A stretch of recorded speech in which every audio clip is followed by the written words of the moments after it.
exauce-moi.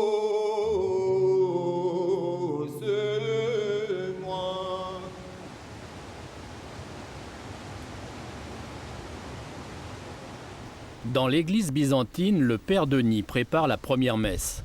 Depuis les matines jusqu'au complis, en passant par les vêpres, les moines participent à 4 ou 5 offices chaque jour. La journée à l'église, avec l'office à l'église, commence à 5 heures du matin. Mais certains sont levés déjà depuis 3 heures, d'autres se lèvent au milieu de la nuit, consacrent 2 ou 3 heures à la prière au milieu de la nuit et se recouchent par exemple 2 heures avant l'office. Ça peut varier pour chacun.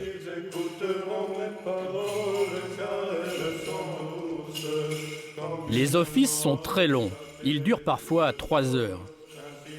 La tradition orthodoxe veut qu'ils soient chantés sans accompagnement musical. Le rythme est incantatoire, lancinant.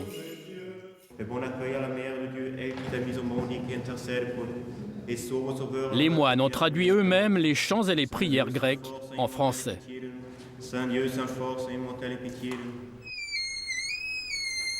Entre les 2 messes du matin, le supérieur du monastère travaille. Il a édité plusieurs ouvrages sur l'orthodoxie. À 80 ans, Placide de Seye est une référence théologique en France. Il traduit actuellement un texte grec du 7e siècle.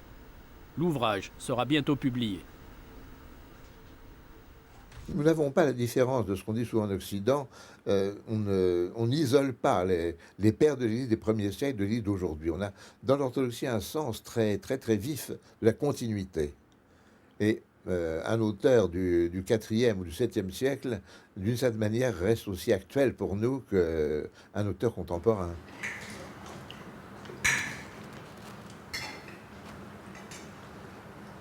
En fin de matinée, les moines ainsi que les fidèles hébergés à l'hôtellerie se rendent au réfectoire. Il y a peu de monde aujourd'hui. Une grippe a décimé les effectifs. Le silence est obligatoire, le repas végétarien, il n'y a jamais de viande au menu. C'est un très, très, très vieil usage monastique.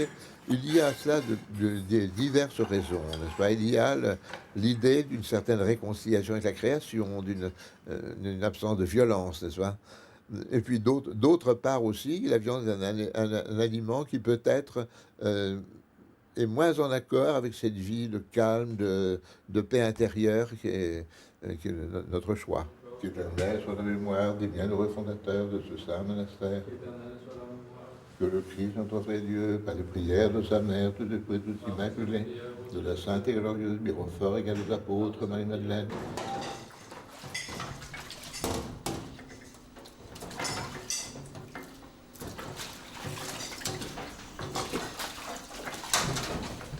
Et là, ce sont les travaux quotidiens auxquels vous participez tous.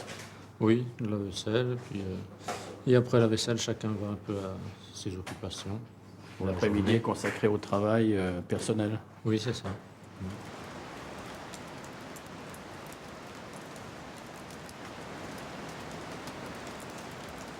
Les après-midi du père Denis sont bien spécifiques. Il se rend à l'atelier de reprographie situé à 2 km du monastère. C'est lui qui édite les brochures de Saint-Antoine-le-Grand.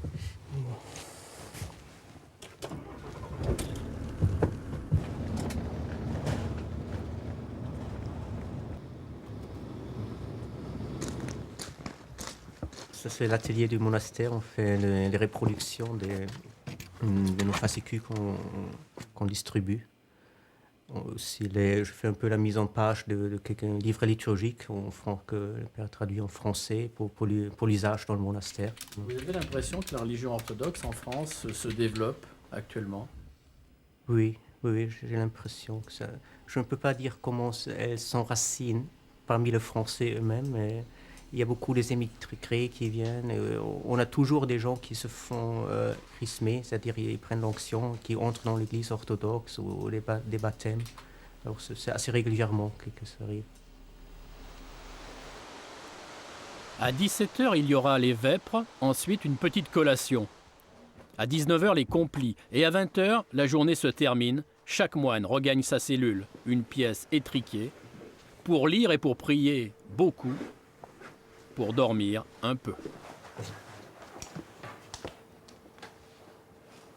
Alors vous dormez par terre, Oui, oui, c'est une habitude simplement. Ça n'est sur pas- une couverture. Oui. Pourquoi? C'est un choix personnel. Je me sens plus à l'aise.